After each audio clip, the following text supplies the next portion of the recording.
So, this video was recommended to me before I played A War Within to check out. It's only a 10-minute video, so, you know, there's probably going to be some stuff missed, but I'm going to assume that the person who made this video, let me shout him out, Platinum Wow, is just going to briefly go over certain important parts of the lore.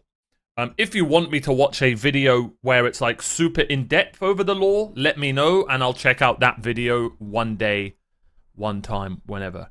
But right now, let's check out all the lore you need to know for The War Within. I'm actually super hyped for The War Within. I think yesterday's cinematics really helped. We are recording this live on twitch.tv/OMARIORPG, so make sure you follow and come on down.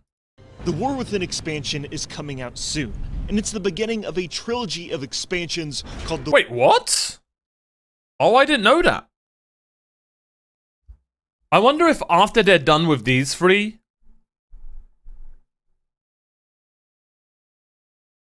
they're going to make a new WoW. Maybe?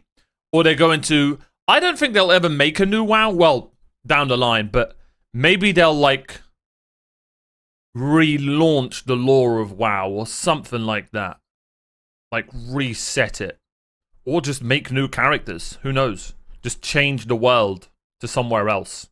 I don't know. Different timeline, maybe. The World Soul Saga.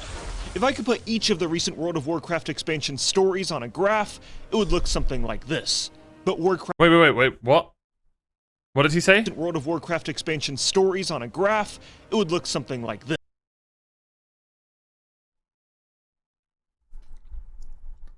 We are so backscale.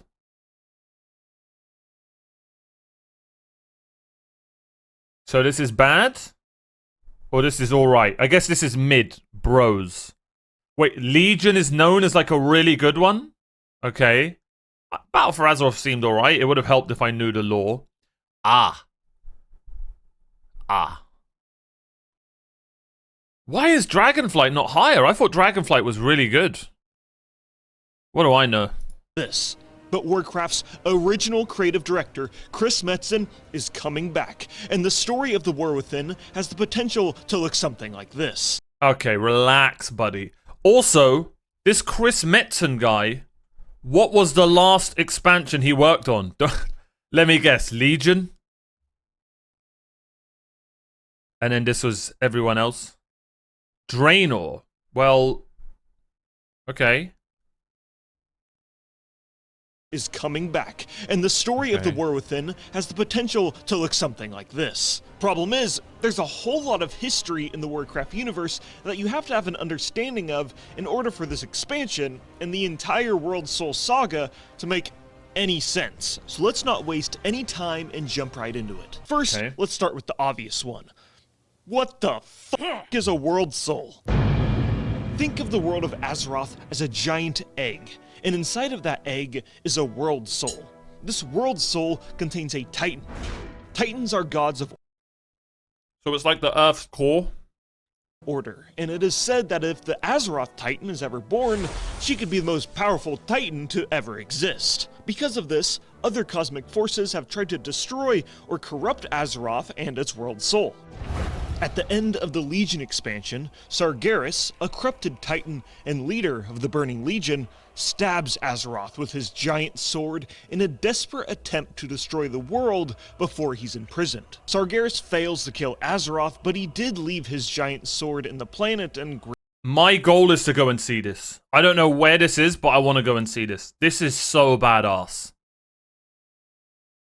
So this must have killed like thousands of people. But just no one important. Also, this reminds me of, who's that Marvel character? He was in the cartoons growing up. Galactus? Galacticus? Galacticus, or something along those lines. He's got like a giant head. It's a desert, no one is... Galactus, yeah, it was Galactus. Yeah, this reminds me of that. Okay, this is cool. Sargeras fails to kill Azeroth, but he did leave his giant sword in the planet and gravely injured her. You see, the reason why Sargeras wanted to destroy Azeroth was because if the powers of the Void corrupted the world, it would doom the entire universe. But since he didn't actually destroy Azeroth, just injured it, it meant that he actually just made the Void's mission of corrupting Azeroth easier. And in the next expansion, N'Zoth, the old god of the Void, tries to corrupt the world, fails, and Azeroth is healed in the end, and we win, yippee. But there's still a giant sword in Azeroth, and that giant sword would kind of just be ignored for the next 2 expansions. And while this giant sword is in Azeroth, it's like, how do we know it's not like seeping something into the core of the earth? Well, you know what I mean. I'm just going to call it, you know what I mean when I say earth. Interesting. That is until now in the War Within. Azeroth is in danger once again, but this time it's far more subtle and mysterious. You see, in Battle for Azeroth, Magni Bronzebeard was the... How do you get rid of a sword the size of a planet? Just pick it up and throw it away, mate. It's not hard. Oh yeah, it's giant. Just, I don't know, put it in a recycling bin. Figure it out. Khadgar, go do something. World speaker, subtle and within. Azeroth is in danger once again, but this time it's far more subtle and mysterious. You see, in Battle for Azeroth, Magni Bronzebeard was the world's speaker. Oh, F4, and Azeroth exactly. only communicated with him. But as of late, Azeroth has totally ghosted him, leaving him a solid diamond dwarf that's just... And Azeroth is... Yeah, use polymorph on it. What's good, Sally, by the way? And Azeroth, by the way, is the titan of the Earth's core. Whatever, you know what I mean. It's the core, right? The power that Eorzea's titan. Right? I'm pretty sure I've got that right. Kinda depressed. Now, what we assume is Azeroth has started reaching out to various different characters in something described as the Radiant Song.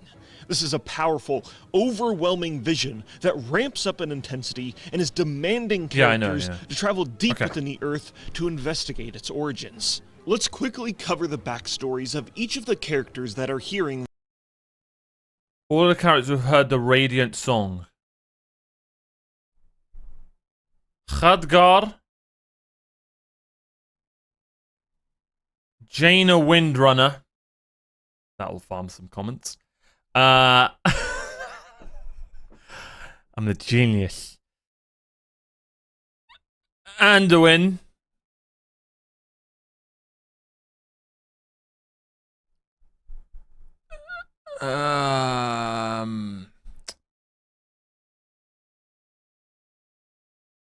Sylvanas Proudmoore.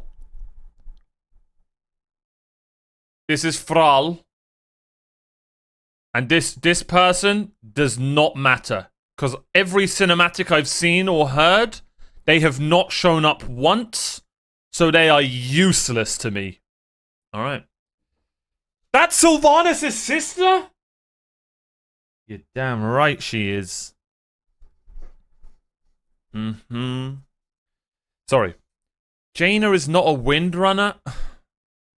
I wasn't trying to farm my Twitch. Did I really get you with that? Come on, guys. Alright, let's carry on. The Radiant Song. First, we have Khadgar, who's an old archmage who's been a part of Warcraft's story Best character since Warcraft 2.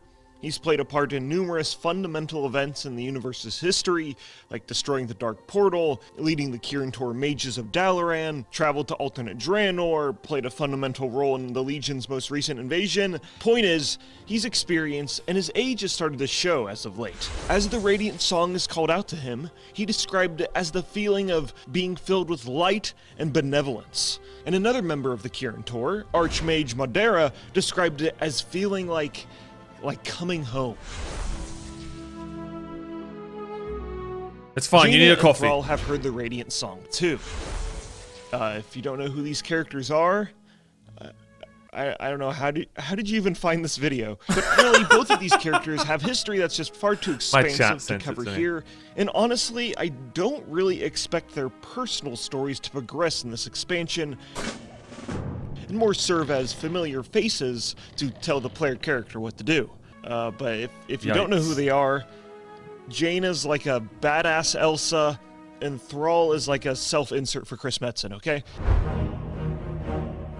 Anduin Wrynn is another character that has heard the Radiant Song. What a nerd. He's kind of sort of the main character of WoW with the amount of model updates this No, he's not. I am. all throughout the game's history, and Anduin's story has continually been built up since Classic WoW. He is the High King of the Alliance, and the last time we saw Anduin was in the Shadowlands expansion, where he was forcibly dominated by the villain of the expansion. Then he was given his dead dad's sword, which was corrupted by a soul fragment of the Lich King, and then he was commanded to kill a deity of the Shadowlands, and this whole time, he was cognizant of his actions.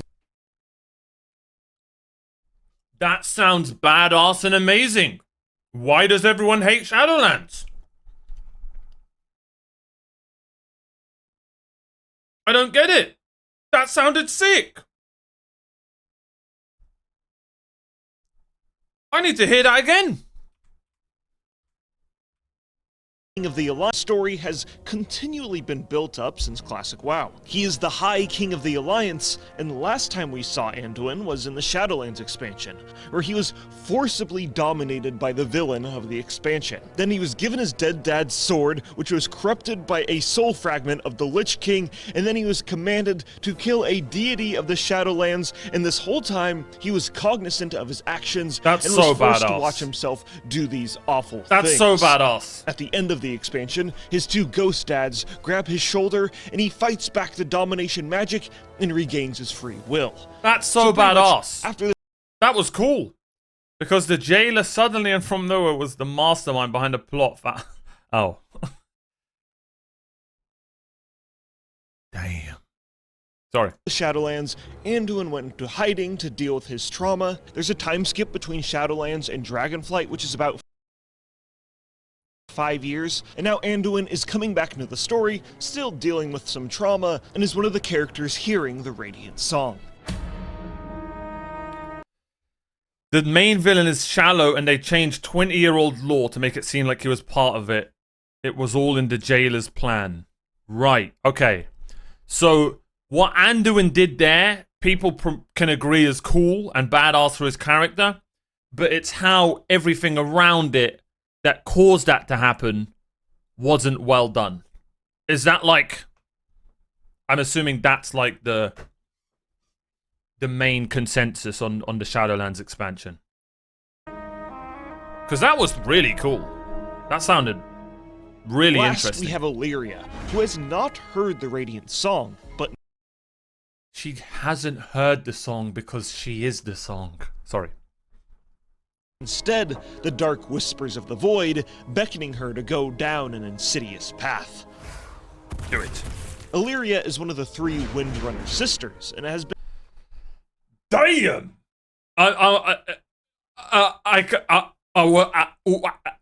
been a character since Warcraft 2, but really only re-entered the story in the Legion expansion. During that time, she was a part of the Army of Light with her husband, Terralion. Get away from her! Thousands of years in space killing demons. So when you kill demons in the mortal plane, they don't really die. They just get sent back to the twisting nether dimension. But Illyria has discovered that if you kill them with the powers of the void, they permanently die. In order to learn how to wield the powers of the void for good, she finds an ethereal named Locust Walker, who is a master of the void, and she learns how to use the power under his tutelage. Something tells me messing around with void magic, it's not gonna end well for you, Illyria. But you know what? I'm tier-free subbing.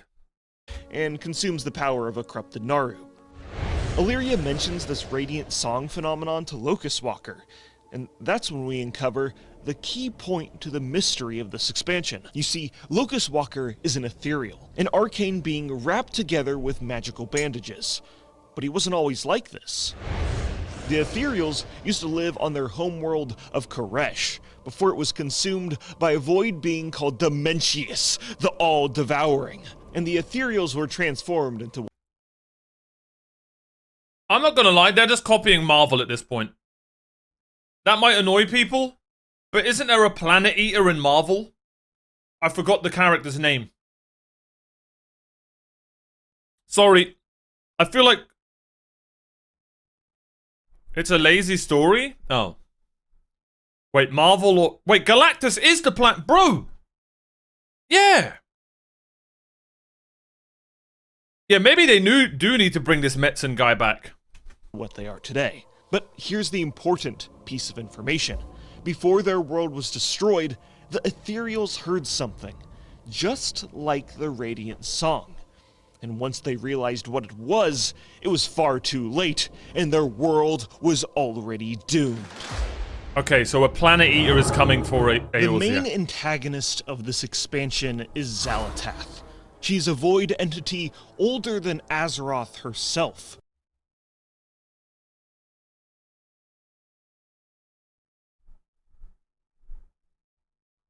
Yeah, I'm on her team. Can we be on the Void's team? And was first introduced to characters in the Legion expansion, where she was bound in the Blade of the Black Empire. That's so sick. Which was a weapon used by Shadow Priests.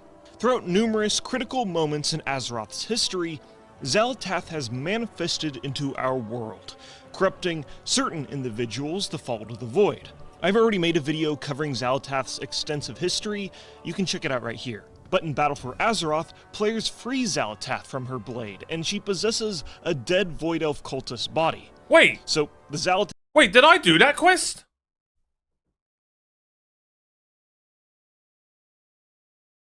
What level are they? Nope, they're level 120. Wait, what? History, you can check it out right here. But in Battle for... I feel like I done this quest.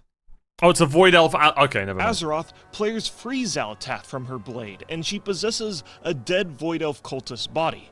So, the Xal'atath that you see in all of this promotional art and everything, yeah, no, that isn't really her I true should do this form. quest. It's just a random dead elf that we found laying in the dirt. In Dragonflight, the main antagonists were the Primal Incarnates, who are elemental dragons who rejected the work of the Titans. We killed one of them, another became an ally, and the last one is Iridikron, who created something called the Dark Heart.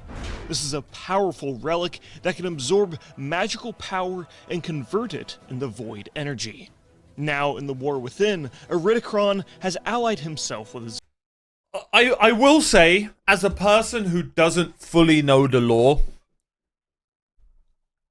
there is a really cool factor behind what they're doing, but it's probably just not being done correctly regarding all the lore in the history. But as a just normal, casual World of Warcraft player, it does sound and look really cool. Do you know what I mean? Like all this void magic and this weapon was like changing people to do this thing. What happened with Anduin? There's a Planet Eater coming. Like it is really cool.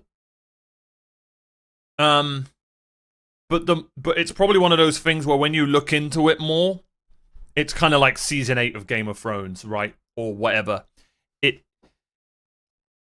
It's bad. What's the word where you do that action incorrectly, but the idea is right? Crap. English. You know what I mean? It's bad production. I can't remember what the word is. But yeah, it sounds really cool. And looks really cool. And I like the idea of this void magic and how they've had warnings of this this singing, scratching noise or whatever they're hearing. And how only a few of them are hearing it. Honestly, it might... The War Within could be really cool. It honestly could. Xal'atath, and has given her this Dark Heart artifact. Now this wicked void entity is setting the stage to corrupt all of Azeroth, start a new dark legacy, manipulate and corrupt Illyria, and empower a void-touched army of spider people to do her bidding. And yeah, that's... Bro! Bad idea and good execution? That's up to that. You know what? For some people, I guess so.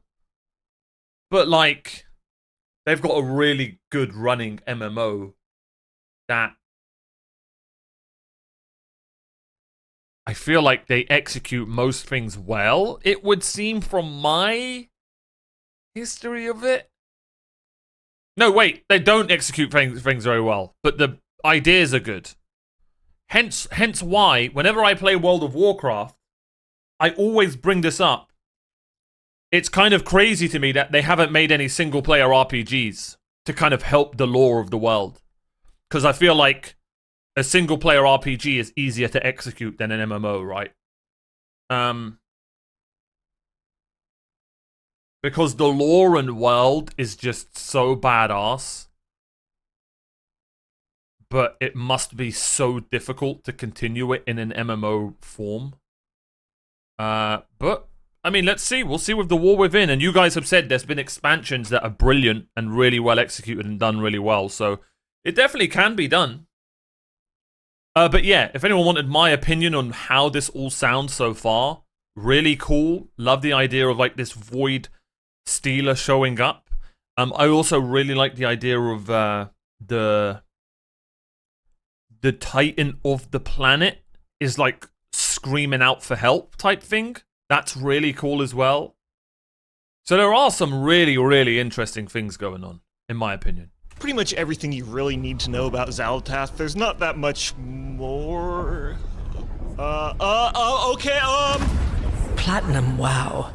For such an accomplished historian, you fail to grasp that your studies are meaningless against the void. But no matter. You and all you know shall be mine.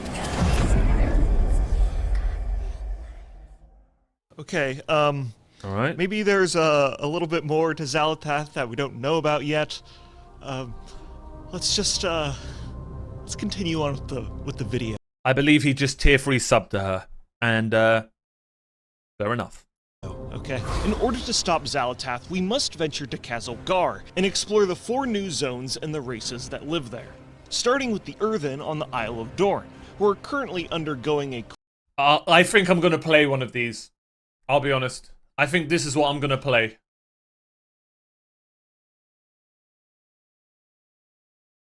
It sounds so badass. Also, why doesn't she have a beard?